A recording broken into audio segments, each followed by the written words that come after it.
we got to create a space. The space has been created. Without further ado, here we go. How are you doing today? I hope you're doing great. Matter of fact, I hope you're doing better today than you were doing yesterday. I hope that you do better tomorrow than you're doing today. Now, this is something that's been a long time coming. If I'm gonna be completely honest with you, I've contemplated this so much. I'm going back and forth. I've rehearsed it. I've seen it. It's time to do. Welcome. Welcome to Everything Made. Everything Made. This is a space where nothing is random. If you see something, someone built it. If someone built it, we can build our own. And that's how I feel. But, this is episode 1. I'm going to call it Mission Statement. Simply because, this is going to be a statement that I'm making today. Just to start things out, I have a couple of episodes already planned out. Still doing logistics on it, but it's no more time for waiting. But how did I come up with the name? I guess that's where we should start. Everything Made. What are you saying? Well, like I said in the beginning of this video, if anything exists in this world, let alone the universe, it was created. I believe in a creator. I believe that everything made was made by the creator. So I'm just saying that this is a podcast, this is a space, this is a platform where it's intellectual conversations, but understand anything goes. I don't want you guys to... Now, obviously, I'm going to have emphasis. Obviously, I'm going to, have a specific dialogue, but I don't want this to be something that's like, specific to one type of person. You see what I'm saying? This is not something that, with a strong identity. That's why I think Everything Made just fits, right? Everything Made podcast. We'll talk about everything made in a very intellectual manner, though. And that's the foundation. But I know you're probably wondering, who am I? Well, my name is Benjamin Griffin.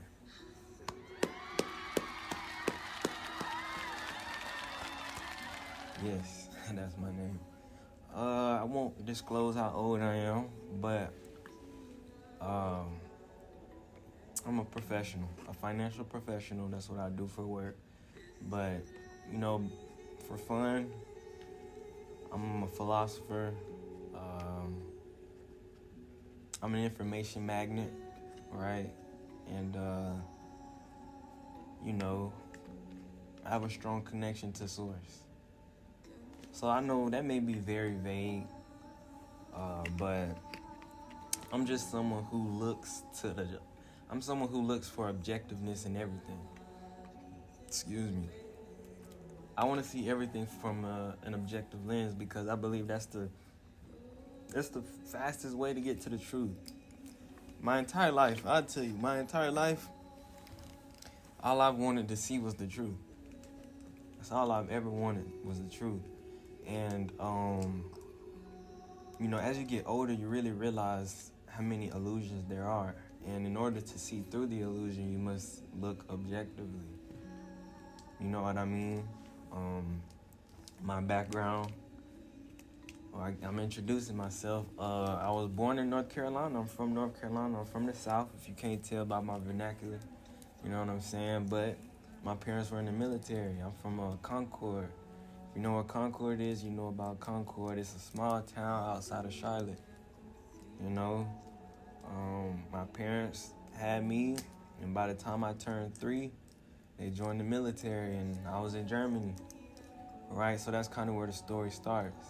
My first memory was my sister being born. My sister was born in Germany.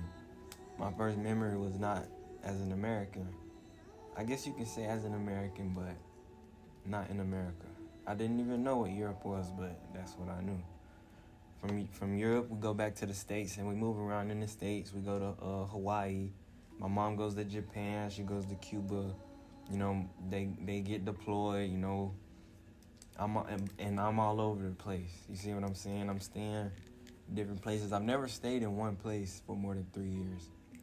I think that's why I see things in such an objective way, if I'm being completely honest, because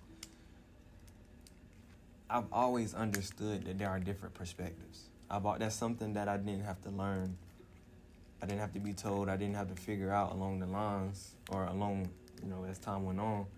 But in fact, yeah, I've always seen that. I've always seen the different perspectives, and I've always carried that through my life. So I'm not a judgmental person. I'm not someone who looks for, black and white thinking, because I know there's a lot of nuance. But I have a couple of things I want to talk about. One of these things say, what are some early experiences that interest me in wealth building? Well, yeah, I guess if I'm going on the introduction, let me tell you where I was born. And not physically, right? So not meaning where was I born in Concord. And I was born in Concord. But where was this version of me born? In 4th grade. I make music. I make music. And one of my lines I say, my dad taught me one lesson, and that was go chase a bag. He just said that so I wouldn't ask.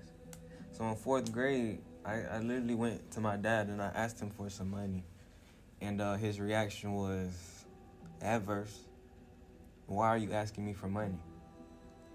And I just wanted I asked for allowance. I went to school and people told me about allowance, and I had never heard of that.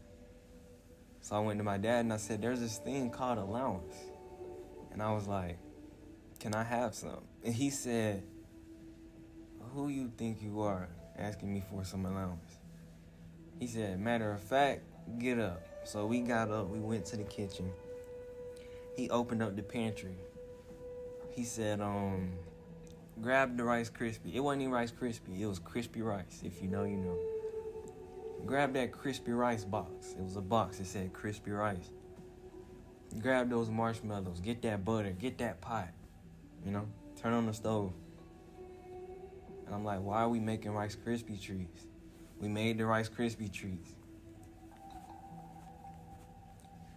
He said, now this is what I want you to do. I want you to get some plastic bags. Make the Rice Krispies, cut them up, put them all in plastic bags. Go outside, get on your bike, and ride around the neighborhood. Knock on the door and sell it. And I'm like, that's a great idea.